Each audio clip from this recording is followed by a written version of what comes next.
With settings applied to dimension and measure tools, you can set the annotation scale, unit, precision, and dimension style in Settings dialog box.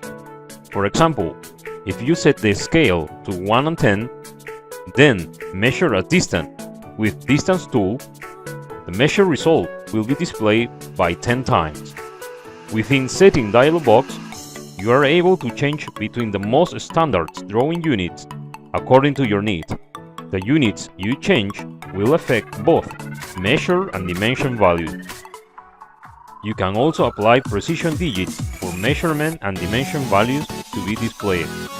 As well, adjust dimension style properties like colors, line type, and so on.